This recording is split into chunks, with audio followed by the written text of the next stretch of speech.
ආදරෙන් පිළිගන්නවා මගේ channel එකට. මම අද ඔයාලට කතා කරන්න එක්ක පෙන්වන්නත් බලාපොරොත්තු වෙන්නේ cupping cups ගැන. මේවා ගොඩක් වෙලාවට කොරියන් acupuncture treatment වල, ඒ වගේම යුනානි treatment වල, Arabian medicine වල මේවා use කරනවා cupping කරන්න. normally Muslims කට්ටිය නම් කියන්නේ hijama therapy කියලා. අනිත් අය කියන්නේ cupping therapy කියලා. මේවට use කරන cups වල වෙනස්කම් ගොඩක් තියෙනවා. ඒවා set එකක් විදියට එන ඒවත් තියෙනවා. 12, 24, 32 ඒ වගේ ගණන් වල set වගේ එන ඒවත්. මේ වගේ තනි cups. ඒ කියන්නේ මේ වගේ single cups reusable නෙවෙයි මේවා. single use කරලා අයින් කරන්න ඕන. මේවා use කරන්න බැහැ මේ hijama therapy එහෙම කරනකොට. hijama cupping therapy වල වෙනස්කම් තියෙනවා. මොකද cupping therapy වල තියෙනවා wet cupping, dry cupping, massage cupping, fire cupping ඒ වගේ ගොඩක් ඒවා තියෙනවා. fire cupping වලට නම් use කරන්න ඕන glass cups. මේවා plastic. මේක facial cupping වලට use කරන එක. මේවා නම් මම ගත්තේ රෂ්‍යාවලින්. මේ cupping set ඔක්කොම ගත්තේ මම රෂ්‍යාවලින් නේද. මේවා massage therapy වලට use කරන tools. මේ cupping set එක නම් 34ක් ආපු එකක්. මේකේ වෙනස් විදිහේ size වලින් තියෙනවා. පොඩි size ඉඳලා ලොකු size වෙනකම් තියෙනවා. මේවා numbers කරලා තියෙන්නේ 1 2 3 එහෙම කියලා size වලින් number කරලා තියෙනවා. පොඩි size ගොඩක් වෙලාවට use කරන්නේ කකුලට, face cupping, ඒ වගේම neck එකට, ඒ වගේ තැන් වලට තමයි පොඩි cups use කරන්නේ. narrow places වලට.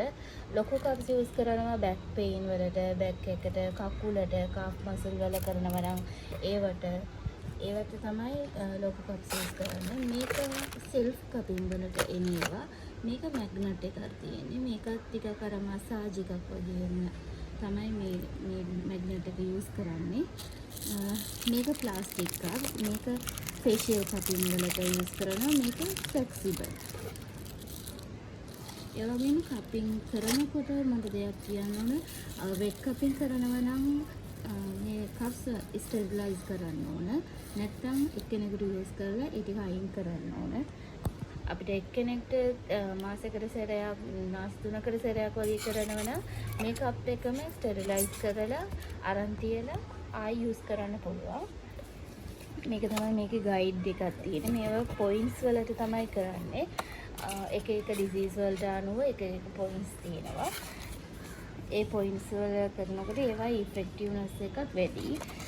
මේකත් face massage එකකට use කරන tool එකක්.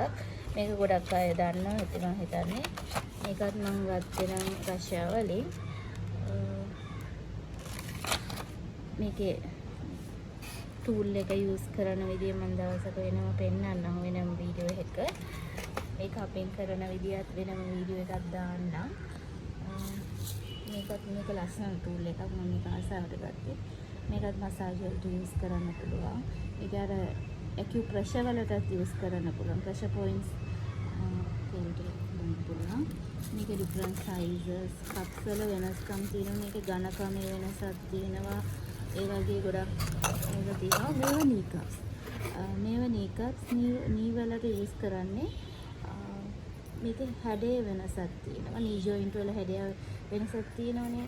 දන හිසට ගානකොට අනිත් cup ගැලවෙනවා. මේක නම් ගැලවෙන්නේ නැහැ.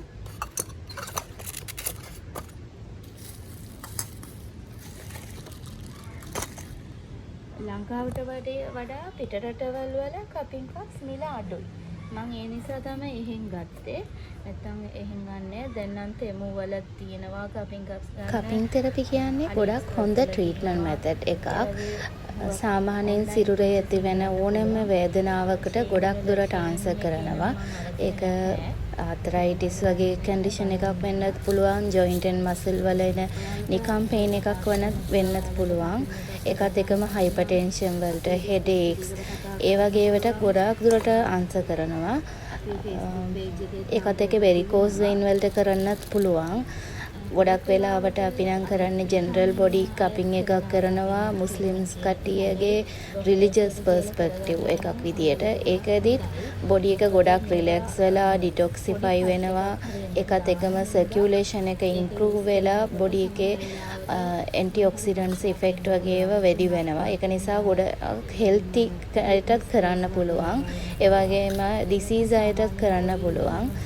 සමහර අයට කරන්න බැරි තත්වයක ඉන්න අයත් ඉන්නවා. වයස්ගත අය, පොඩි ළමයි, එකත් එකම සාමාන්‍යයෙන් ගොඩාක් අමාරු ලෙඩ්ඩු ඒ වගේ අයට නම් කරන්න බෑ. කරනකොට බලලා හොඳට හිතලා බලලා තමයි කරන්න ඕනේ. ඒක ડોක්ටර් කෙනෙක් තමයි තීරණය කරන්නත් ඕන. හිතනවා ඔයාලට මේ වීඩියෝ එකෙන් කපින් ගැන ටිකක් අදහසක් අරගන්න පුළුවන්. ඉදිරියට මේ වගේ ගොඩාක් ඩීටේල්ස් වීඩියෝස් කරන්නත් බලාපොරොත්තුවක් තියෙනවා. ඒ නිසා මගේ channel එක subscribe කරලා එකතු වෙලා ඉන්න. බොහොම ස්තුතියි.